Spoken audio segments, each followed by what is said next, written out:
Autogaz est une entreprise autorisée à distribuer le gaz propane au niveau des véhicules de transport public.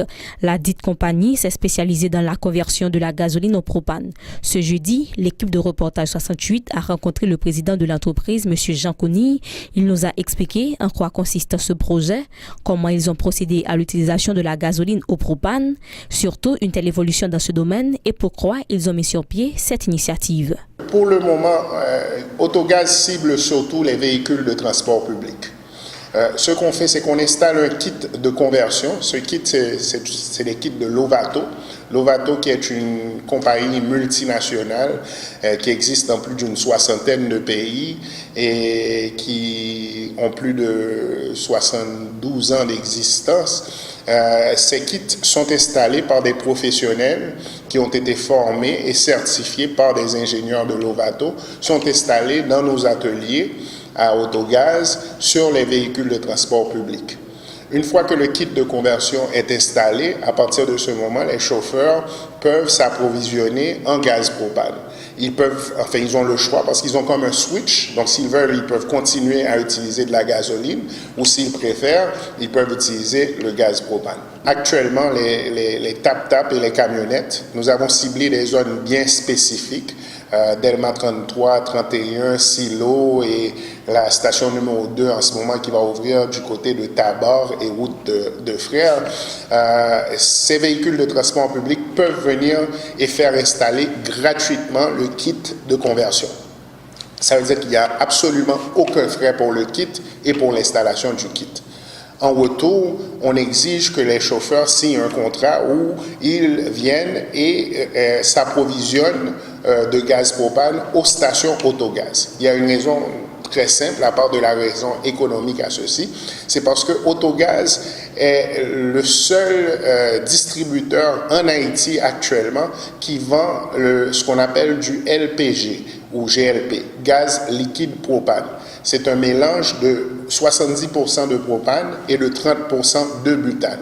Le gaz qui se vend, le gaz propane qui se vend actuellement en Haïti, ça nourrit les gaz mangés. C'est un gaz qui est à 100% propane. Si vous voulez, le propane, c'est la flamme jaune et le butane, c'est la flamme bleue qu'on retrouve souvent dans les briquets. Donc, c'est pour ça qu'il faut absolument que les chauffeurs de TapTap, une fois que le kit est installé, s'approvisionnent seulement aux stations de service Autogaz, parce que seul Autogaz offre la garantie que le gaz propane qui est vendu est du GLP, du gaz liquide propane. Donc, surtout, conscientiser la communauté sur les problèmes environnementaux que nous avons actuellement en Haïti. Le tremblement de terre, on ne pouvait pas le prévenir. Personne n'aurait cru qu'un jour on aurait pu avoir un tremblement de terre de cette magnitude. Et ce tremblement de terre a détruit plus de 250 000 vies. La différence, c'est qu'en ce moment, nous savons qu'on a un problème écologique, nous savons que nous avons moins de 2% de forestation. Nous savons qu'à n'importe quel moment, un cyclone ou une tempête peut ravager le pays et causer la mort de millions de personnes. Et nous ne pouvons pas rester les bras croisés à attendre le prochain désastre.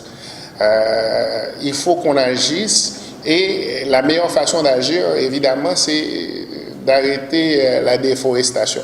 Et il faut offrir une source d'énergie alternative. J'aimerais démystifier les craintes qu'on a en Haïti par rapport au propane. D'abord, comme j'ai expliqué au début, les voitures au gaz propane existent depuis plus d'une soixantaine d'années. Il y a plus de 44 millions de véhicules dans le monde qui utilisent le gaz propane. Le gaz propane est d'ailleurs, et ça va surprendre beaucoup de gens, est plus sécuritaire que la gasoline ou le diesel. Je vais faire rapidement un petit cours de chimie. D'abord, le gaz propane est plus lourd que l'air.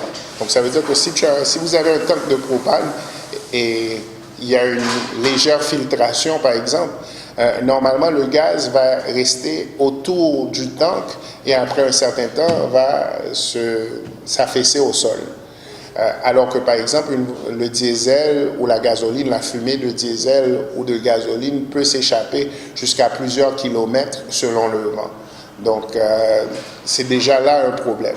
Deuxièmement, le tank de gasoline ou de disque que vous avez dans votre véhicule est fait de fiberglass, fibre de glace. Donc, ce qui arrive, c'est que quand il y a un impact ou qu'il y a un accident, très facilement, le tank de gasoline ou le tank de diesel peut exploser. Dans le cas du tank de propane, le tank de propane est fait avec 3,5 pouces d'acier galvanisé.